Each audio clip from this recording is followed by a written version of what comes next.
What if the greatest fear in American history wasn't war itself, but an idea? America has faced enemies across oceans. It has fought wars in distant lands. It has built the most powerful military the world has ever seen. But in the 20th century, there was something it feared even more than bullets, more than bombs, more than invasion. It wasn't just an army. It wasn't just a rival nation. It was communism, an ideology, a system of belief, a different vision of how the world should work. And for millions of Americans, that idea felt more dangerous than open war. Because wars can be won, treaties can be signed, enemies can surrender.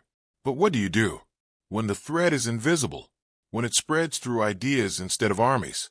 Tonight, we're diving into why the United States feared communism more than war itself, and how that fear reshaped the nation in ways most people never realized. What if the real battlefield was never overseas? What if the front line ran through factories, classrooms, churches, and living rooms across America? In the early 20th century, the United States did not just see itself as a country. It saw itself as a promise built on individual freedom, on private property, on the belief that anyone, through effort and risk, could rise. That belief was not abstract. It was personal.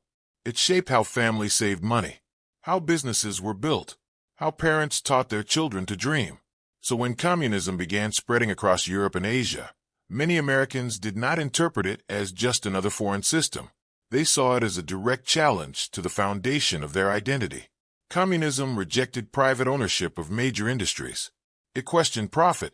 It argued that economic equality required collective control. To some Americans, that sounded less like policy and more like the undoing of everything they had worked for. The fear was not only that another country would gain power. The fear was that the American way of life could be replaced, that the freedom to own, to build, to compete, could slowly disappear. Ask yourself this. If you believe your nation represents liberty and opportunity, what happens when a rival ideology claims those same words but defines them differently? During the Cold War, political leaders framed communism not just as a competing system, but as a moral threat. Speeches described it as oppressive, atheistic, hostile to individual rights. Media reinforced the message. Films, newspapers, radio broadcasts all painted a picture of a world divided between freedom and control, between the free market and the state. This was not just foreign policy. It was cultural defense. Children practiced drills in school, not only because of nuclear fears, but because the rivalry felt constant. Churches preached about spiritual freedom.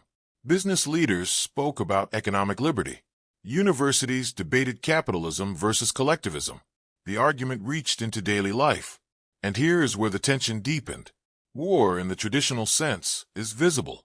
You can see the uniforms. You can point to the battlefield on a map. But ideology moves differently.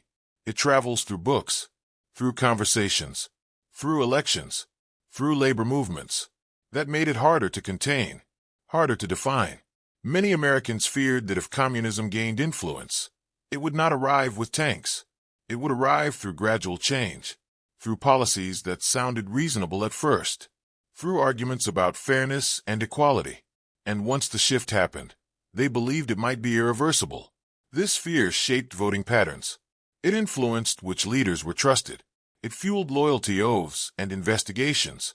It strengthened the belief that defending capitalism was the same as defending freedom itself. But beneath the politics, something more personal was happening. For a factory owner, it was fear of losing a business built from nothing. For a farmer, it was fear of losing land passed down through generations. For a worker, it was fear of the government deciding wages and choices. For a parent, it was fear that their children would grow up in a system without the same opportunities. Communism was not seen as distant theory. It was seen as a force that could redefine success, property, faith, and ambition. And when a nation believes its core identity is under threat, fear intensifies. Not because bombs are falling, but because the future feels uncertain. So the question was never only about military strength. It was about preservation. Preservation of a system that Americans believed made them who they were. In that light, the struggle against communism became more than strategy. It became a defense of identity. And for many, Losing a war overseas seemed less frightening than losing the principles at home. Because if the system changes, what remains of the promise? What if one small country falling could change the balance of the entire world? What if a revolution thousands of miles away could quietly shift the future of the United States? This was the logic behind what became known as the domino theory. The idea was simple, almost visual. If one nation turned communist, neighboring nations would follow, one after another, like a row of standing dominoes collapsing in sequence. For many Americans, this was not abstract strategy. It felt urgent. After World War II, Eastern Europe moved under Soviet influence. Then China became communist in 1949. Suddenly, the world map seemed to be changing faster than anyone expected. Each shift felt like another tile falling. The fear was not just about territory. It was about momentum. If communism could take hold in large, populous countries, what would stop it from spreading further? Would Southeast Asia fall next? Would Western Europe weaken? Would strategic trade routes and resources slip out of reach? American leaders argued that inaction would signal weakness. If the United States allowed one nation to fall without resistance, others might question its commitment. Allies might hesitate. Rivals might advance. And so the stakes grew.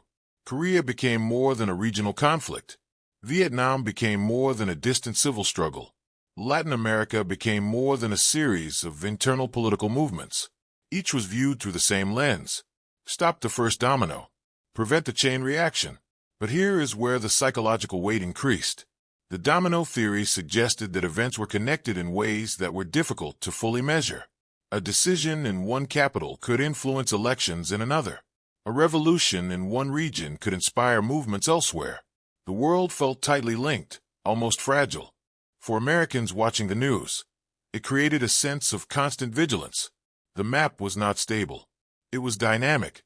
Each headline carried the possibility of another shift, another country stepping into the communist sphere. This fear reshaped foreign policy. It justified alliances, military aid, covert operations, and direct intervention. The United States was not only defending itself, it was attempting to manage a global pattern, to interrupt what it believed was a cascading effect. Ask yourself this. If you truly believe that one loss leads to many, how do you define a small conflict? Suddenly, there were no small conflicts. Every struggle carried symbolic weight. Every election overseas seemed tied to the larger contest between capitalism and communism. The pressure to act increased because hesitation could be interpreted as acceptance. At home, the domino theory reinforced the sense that the Cold War was not distant. It was unfolding in real time, across continents. It was not a single showdown. It was a series of tests. And with each test, the question repeated. If we do nothing, what falls next? This way of thinking created urgency. It narrowed options. Compromise seemed risky. Patience seemed dangerous. The belief in an inevitable chain reaction meant that containment had to be active, visible, and firm. Yet the theory also carried uncertainty. Not every nation shared the same history, culture, or political conditions. Not every revolution followed the same path. But in an atmosphere defined by fear of ideological expansion, nuance often gave way to precaution. The domino theory did something powerful. It transformed local struggles into global turning points. It convinced many Americans that the line between stability and collapse was thin, that the world stood in a delicate balance. And when a nation feels that balance tipping, it responds. Not always calmly, not always cautiously, but decisively. Because if the first domino falls, and you believe the rest will follow, the cost of inaction begins to look greater than the cost of intervention. What if the greatest weapon in history was never meant to be used? What if peace itself depended on the constant threat of total destruction? By the 1950s, the Cold War had entered a new phase. The rivalry between the United States and the Soviet Union was no longer defined only by ideology or influence. It was defined by nuclear capability. Both nations possessed weapons powerful enough to destroy entire cities in minutes, and soon, powerful enough to destroy each other many times over. This was the birth of what strategists called mutually assured destruction. The logic was cold and unsettling. If either side launched a nuclear attack, The other would respond with equal or greater force. The result would not be victory. It would be devastation on a scale the world had never seen. In this environment, war became unthinkable. Yet the possibility of war never disappeared. It hovered, constant. For Americans at home, this tension was not theoretical. Air raid sirens were tested. Children practiced duck-and-cover drills beneath classroom desks. Families built fallout shelters in their backyards. Television broadcasts discussed missile ranges and bomb yields with clinical detail.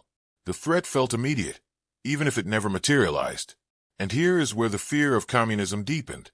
Nuclear weapons could destroy cities, but ideology could shape the future without firing a single missile. If communism spread, it would not require a nuclear exchange to alter the global balance. It could shift alliances, reshape economies, and influence governments gradually. That made the contest more complex. On one hand, nuclear deterrence created a strange stability. The fear of annihilation restrained both sides from direct large-scale war. On the other hand, it intensified the psychological stakes. If direct conflict meant destruction, then the struggle moved into other arenas. Proxy wars, intelligence operations, economic competition, cultural influence. The battlefield expanded. Consider the Cuban Missile Crisis. For 13 days in 1962, Americans watched as the possibility of nuclear confrontation became real. Photographs of missile sites, naval blockades, urgent speeches from political leaders. The nation held its breath. In that moment, the fear was visible. Missiles could be tracked. Ships could be counted. Decisions could be timed. But once the crisis passed, the deeper tension remained. Communism had established a foothold just 90 miles from American shores. The ideological rivalry had moved close to home. This is what made the nuclear shadow so powerful. It was not only about weapons. It was about proximity, about the realization that global conflict could reach American soil in minutes. Yet even under that shadow, leaders understood something critical. A full-scale nuclear war would end everything. So the confrontation had to be managed carefully, calculated, strategic. That meant the real contest shifted to endurance. Which system would prove stronger over time? Which economy would outperform? Which society would appear more stable, more prosperous, more free? Communism was no longer just a military adversary. It was a competing model for the modern world. And nuclear deterrence ensured that this competition would be long-term. For Americans, this created a unique anxiety. The danger was always present, but rarely visible. There were no marching armies crossing borders. Instead, there were arms races measured in megatons, speeches measured in tone, diplomatic signals interpreted for hidden meaning. Every technological breakthrough carried weight. Every satellite launch, every missile test, every intelligence report. The question lingered. Are we ahead? Are we secure? In this climate, fear was not explosive. It was steady, a low, persistent awareness that the balance of power could shift quickly, that a miscalculation could have irreversible consequences.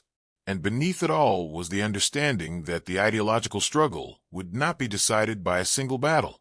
It would be decided by resilience, by perception, by the ability to endure pressure without collapsing. Nuclear weapons froze direct confrontation, but they magnified the importance of everything else. Because when war becomes too dangerous to fight, the fight does not end. It changes form. What happens when the enemy is no longer across the ocean, but possibly across the street? What happens when fear turns inward? By the late 1940s and early 1950s, the Cold War was not only a global struggle, it had become domestic. The fear of communism was no longer limited to foreign governments. It began to focus on Americans themselves.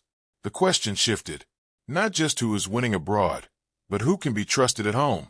Government investigations expanded. Loyalty programs were introduced. Federal employees were screened for ideological reliability.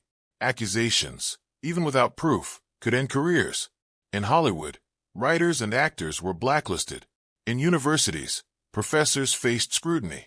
In unions, leadership was questioned. The atmosphere changed. Communism was portrayed not only as an external force, but as an internal infection, something that could spread quietly through institutions. through culture, through influence. And when fear becomes internal, it reshapes behavior. Neighbors became cautious in conversation. Political opinions were weighed carefully. Public figures avoided controversy. The cost of being labeled sympathetic to communism was severe, even if the label was unfounded. This period, often associated with figures like Senator Joseph McCarthy, revealed something powerful about American society. The nation was so determined to prevent ideological subversion that it risked undermining its own principles of due process and open debate. Think about that tension. A country founded on free speech and individual liberty, confronting an ideology it believed threatened those very freedoms. The response was intense. Investigations were televised. Headlines amplified suspicion. Testimonies were broadcast into living rooms. For some Americans, this was necessary vigilance. For others, it was overreach. But almost everyone agreed on one point. Communism represented a serious threat. The fear was not just about spies. It was about influence. The idea that policy, art, education, or media could be subtly shaped in ways that favored a rival system. The concern was that if the ideological battle was lost within American institutions, military strength would not matter. That is what made this phase of the Cold War so different. It tested not only power, but identity. Not only strategy, but character. And here lies the emotional core of the story. America feared communism more than war because war has boundaries. War has timelines. War ends. Ideological conflict does not.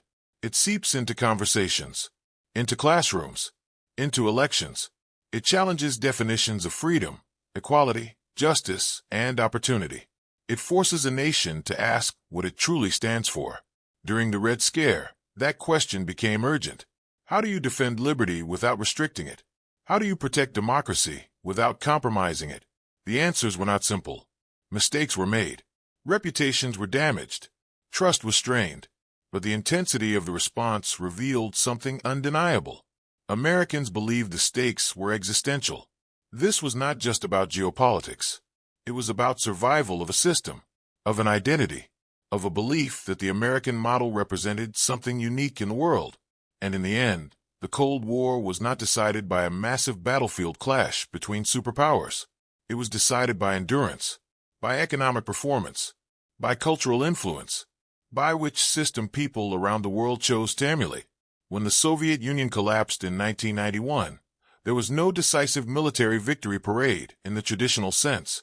Instead, there was a quiet recognition that the ideological contest had shifted. America had feared communism more than war because it understood that ideas can outlast armies, that beliefs can reshape generations, that the most powerful battles are often invisible. If this deep dive helped you see the Cold War from a sharper perspective, take a moment to support the channel. Like the video so more people can engage with this conversation. Subscribe if you want more serious, thought-provoking breakdowns of the moments that defined America. Because history is not only about what happened, it is about why a nation felt the way it did when everything seemed on the line.